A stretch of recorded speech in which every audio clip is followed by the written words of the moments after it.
rights lawyer and defender Yu Wensheng to 4 years in prison. We continue to call for the release of all of those justly imprisoned in China for exercising their basic human rights and their fundamental freedoms. Last item on China, a positive one in case you all think I only criticize them. The CCP is raising the protected status of pangolins and removing them from its official list of animals used for approved traditional medicines. I think that's great news. I called on the CCP to take similar steps to respond to other endangered species and shut down high-risk wildlife wet markets permanently. Moving on, today, I have Nathan with me. We're releasing our annual country reports on terrorism. I hope everyone sees that this administration has taken on terrorist threats that other administrations simply downplay. We designated the IRGC, including its Quds Force, as a terrorist organization, the first time the authority has ever been used on a foreign government. We kept pressure on Iranian proxies like Hezbollah by encouraging our partners to designate or ban them, as Paraguay, Argentina, and now the United Kingdom did just last year. Last year, too, we held the first of 2 ministerials focused specifically on counterterrorism in the Western Hemisphere. No administration has forged closer ties in our hemisphere and alliances working on important problems like counterterrorism as we have done. The Defeat ISIS coalition has remained strong. It's completed the destruction of the so-called physical caliphate in Iraq and Syria. And thanks to our great U.S. military, Abu Bakr al-Baghdadi is dead. Now, to be clear, there's still counterterrorism work to do. ISIS and Al-Qaeda branches and affiliates in Africa, Venezuela, and Cuba, cozy ties with terrorists, and increasing ELN attacks in Colombia are problems that remain. But we're undaunted in our pursuit of bringing terrorists to justice.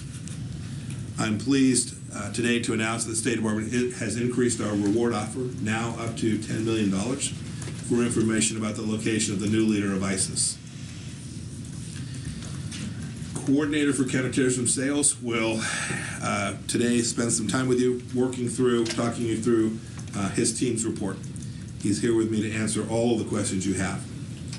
I mentioned previously for a moment the Maduro regime. A few comments on Venezuela. Over the last 2 weeks, the illegitimate Venezuela Supreme Court has decreed a new regime-aligned electoral commission and stolen the name and branding of 2 major political parties, replacing their leadership with Maduro's lackeys. These are unconstitutional actions. They make a mockery of democratic processes, and the Venezuelan people are fighting to protect those very freedoms that they so richly deserve. The best pathway out of the Venezuelan crisis is through a broadly acceptable transitional government to administrate free and fair presidential and parliamentary elections. The Maduro regime has also mismanaged Venezuela's abundant natural resources to the point that a country with one of the world's largest oil reserves must import gasoline from Iran. Today, the United States is sanctioning 5 Iranian ship captains who delivered around 1.5 million barrels of Iranian gasoline to Venezuela in support of the illegitimate Maduro regime. These captains' assets will be blocked and they won't be able to operate in U.S. waters. Mariners who do business with Iran and Venezuela will face consequences from the United States of America. We will continue to support the National Assembly, Interim President Guaido, and the Venezuelan people in their quest to restore democracy. Turning to another rogue actor, the Islamic Republic of Iran. Last Friday, the IAEA Board of Governors adopted a resolution calling on Iran to provide the IAEA inspectors the information and access it's obligated to provide. I want to thank Director Grossi and his team for their faithful work. Iran's denial of access to IAEA inspectors and refusal to cooperate with the IAEA's investigation of potentially undeclared nuclear material and activity raises serious questions about Tehran's efforts and what it is precisely that they are trying to hide. Iran's refusal to cooperate is wholly separate from the JCPOA. This is simply about whether Iran is honoring its own legally binding safeguards obligations. If Iran fails, if it fails to cooperate with the IAEA obligations, the international community must be prepared to take further action. Today, Special Representative Hook is briefing members of the United Nations Security Council on our diplomacy to prevent the arms embargo from expiring on Iran in October of this year. Without action, on the 18th of that month, Iran will be able to purchase advanced weapon systems and become the arms dealer of choice for terrorist and rogue regimes all throughout the world. This is unacceptable. Iran has been under arms restrictions by the United Nations since back in 2007. And one of the greatest failures of the Iran nuclear deal was to allow these restrictions to expire without regard to how the regime behaved. The resolution that we will present to the UN Security Council would extend the conventional arms embargo on the leading state sponsor of terror. Our focus now is to work with the Security Council to pass this resolution. But in the event it doesn't happen, I would remind the world that the Obama administration's officials said very clearly that the United States has the unilateral ability to snap back sanctions into place. Two quotes. First, from President Obama. He said, if at any time the United States believes Iran has failed to meet its commitments, no other state can block our ability to snap back those multilateral sanctions. And then my predecessor, Secretary Kerry, said, look, if we're not happy, we can go to the Security Council, and we alone can force a vote on snapping back those sanctions. The legal options in the Security Council are clear. Our great preference is to have a council resolution that would extend the arms embargo, but we are determined to ensure that that arms embargo continues.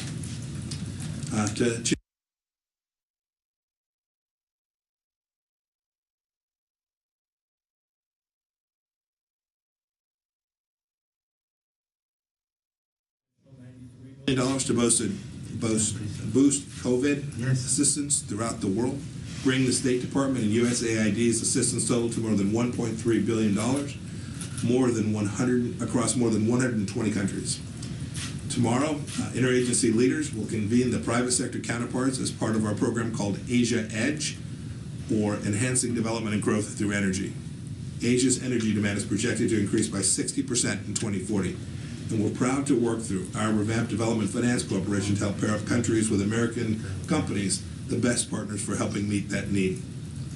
Also tomorrow, Senior Advisor to the President Ivanka Trump, Ambassador John Richmond, and I will unveil the 2020 State Department Trafficking in Persons Report. Crushing human trafficking at home and abroad has been a high priority for President Trump and our administration, and you'll have plenty more tomorrow about how we will continue to do that. One last item. As the country begins to reopen, the Department is getting our passport team back on the field. In the coming weeks, they will aggressively tackle applications that were put on hold because of the pandemic and provide fast and efficient service for Americans that they rightfully expect. Now happy to take some questions. Hi, Raj. Hi. Welcome. Thank you. Hi, good to see you. Good to see you too, Mrs. Secretary. The Iranian President Hassan Rouhani said that Iran has no problem with talks with the United States, and I quote, only if the United States fulfills its obligations under the nuclear deal, apologizes and compensates Tehran for its withdrawal from the 2015 deal. Your response there? I mean, that's not remotely serious. The United States has been clear about our expectations. We've been clear about our goals. We asked the Islamic Republic Iran to behave like a normal nation. We're happy to engage in conversations with them when the time is right. But the conditions that suggest somehow we give a bunch of money to the Iranians so they can foment terror around the world is simply ludicrous. It's just not how this administration behaves.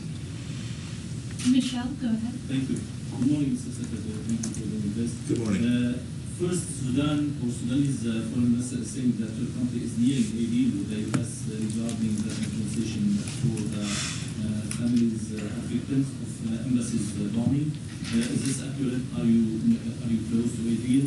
On Libya, are you willing to for a regional conflict in Libya between Turkey and Egypt specifically, and on Lebanon? The Lebanese people are suffering financially, economically, and politically, and there is no solution in the horizon. How do you view the future? So I'll take them in reverse order. On Lebanon, our policy is very clear. We are fully prepared to support a government that conducts real reforms and operates in a way that is not beholden to Hezbollah. When that comes, when the government demonstrates, whoever that is, demonstrates their willingness and capacity to do that, I think not only the United States, but the whole world will move in to assist the Lebanese government get its economy back on its feet. We're prepared to do that. It's the right thing for the Lebanese people. It's what the protests that are taking place, not only in Beirut, but all around Lebanon, are asking for. Real reform, real change, a fundamental shift away from Hezbollah as the governing power inside of Lebanon. Second, for Libya. We've worked closely with our European partners to try and get these talks restarted. I was in Berlin now several months back. The mission set remains the same: to get the fighting to stop, to reduce the number of arms flowing there from any place, whether that's from the Turks, from the Russians, from anyone, to reduce the footprint of the military conflict, and then to find a political solution to resolve, to get a stable, peaceful situation in Tripoli and in Libya more broadly.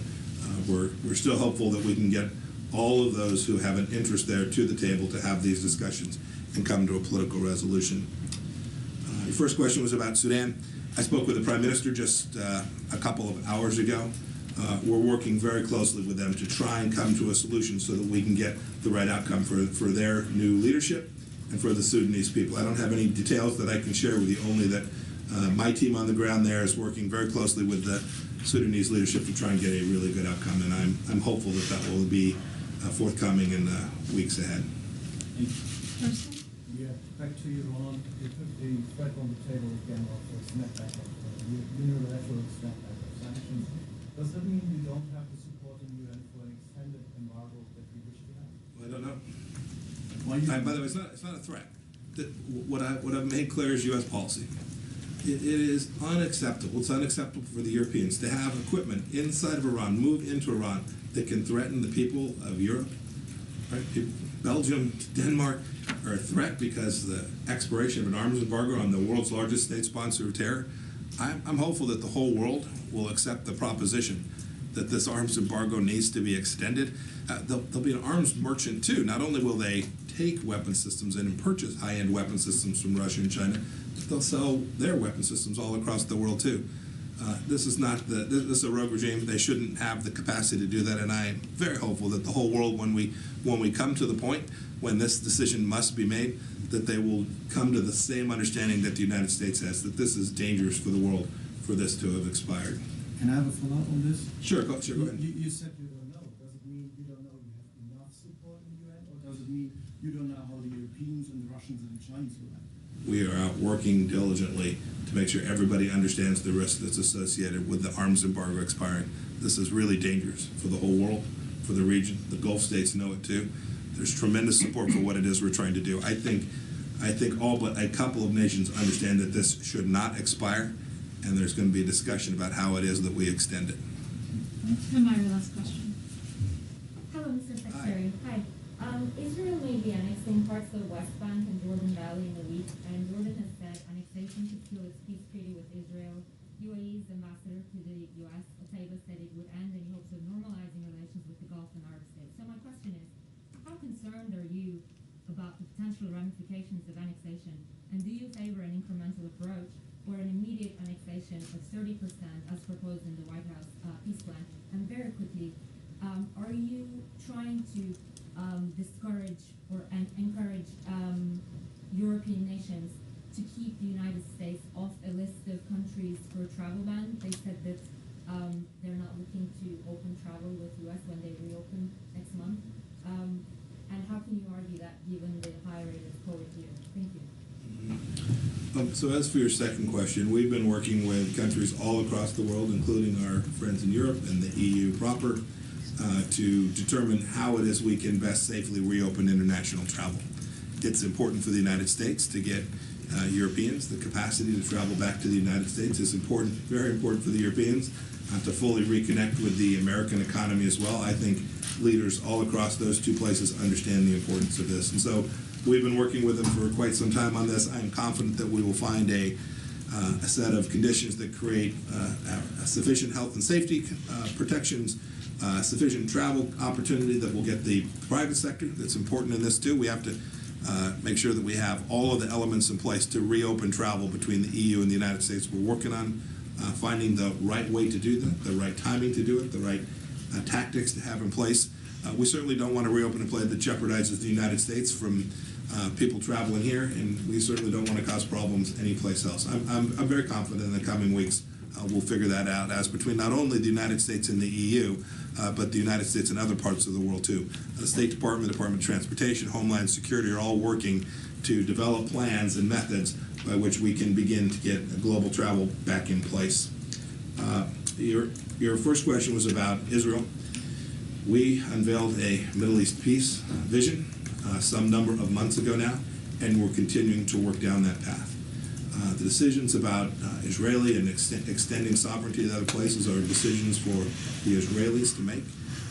And we are talking to all of the countries in the region about how it is we can manage this process forward. Our end state objective is, I think, the objective that the Prime Minister has certainly acknowledged he wants, right? He wants our Middle East peace vision to be successful. The Gulf states have all indicated that they are hopeful that we can put that in place. I regret only that the Palestinian Authority has refused to participate in that.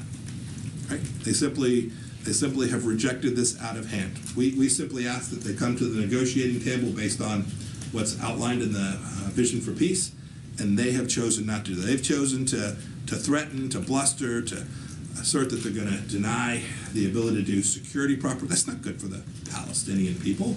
It's dangerous for the people that live in those places too. What we've asked is for them to come together, for Israel and the Palestinian people to come to the table, to negotiate a path forward and to find a resolution to this decades-long challenge. I remain hopeful that in the coming weeks we can begin to make real progress towards achieving that. Thank you, sir. Thank you all very much. Have a good day. One more on China. Thank you. If you guys can, we have we're having a little bit of technical difficulties, thank you, sir. So we're going to mic up Nathan. Thank you all. Thanks, Nathan. Thanks, sir. So sorry, just give us a second.